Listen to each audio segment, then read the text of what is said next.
Monday morning, different staff on, a new team who haven't been on over the weekend, several emails to respond to, I have phone calls to check, I'm thinking of the emails I need to answer, the phone calls, and there's 3 people calling my name all at the same time. What do? What's the one technique I have to keep myself calm in a busy situation? Breathe. Just breathe. We all do it, thousands of times a day, but focus on it. A deep breath in, hold it, a deep breath out. It keeps me calm, it keeps me centered, oxygen going to the brain. I can think of what I want to do. People see I'm calm, they're calm. And I have a nice little technique that I use to remind me to breathe throughout the day. I check my phone several times. We probably all do. And on my phone, I have a nice little smiley face, a sticky. Every time I see that, it reminds me to practice focused breathing. I learned that technique from Dr. Mary Elliott, the psychiatrist of Princess Margaret. Thanks, Mary. I use it and it works. Just breathe. That's my tip. For the patient, they ask me for directions, and then I show them, and they're so happy. They say thank you, they smile, and I smile back. That's making me happy. To get through a challenging day, you rely on humor. An example is I have a coworker that failed to inform us about his birthday on a day that we went out for lunch on a Friday. His birthday was on a Thursday. We tried to guess his age. He looked young, so he didn't want to tell us.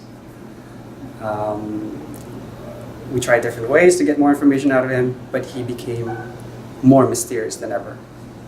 From then on, we decided that every 4th Friday will be his birthday.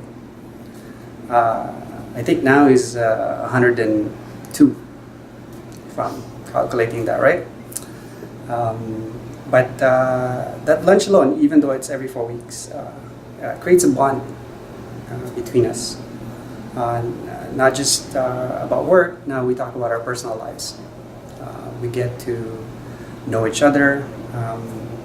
We get updated with our personal lives every 4th week. We learn about each other's hobbies, our kids, not just about what's currently placed on our project, but also what interests us besides that.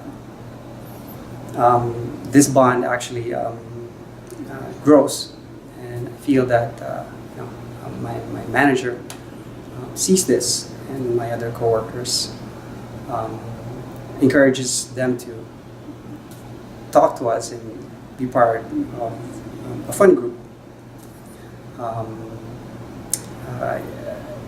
Having that feeling that your opinion counts and heard, not just by your colleagues, but your friends, makes me feel warm inside. That in a hectic day of work, doesn't matter what project comes along, I feel that everything will turn out right because I have these people around me that's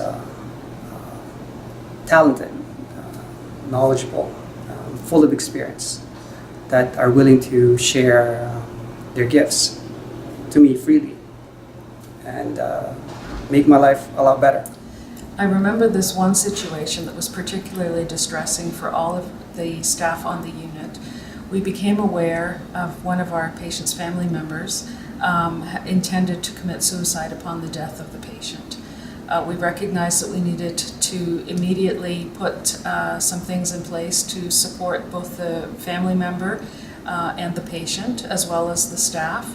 We connected with psychiatry. They were able to provide us with some tools that we could use, and they also spent a lot of time with the patient's family and the patient.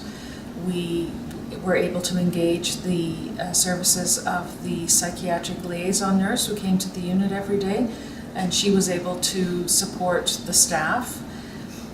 More importantly, we were able to recognize that we needed to support each other. We needed to be kind to each other. We needed to be there for each other and just be compassionate, recognizing that we all had our own issues with this situation, and that being there for each other, whether it would be to talk or to listen, was probably one of the most important things.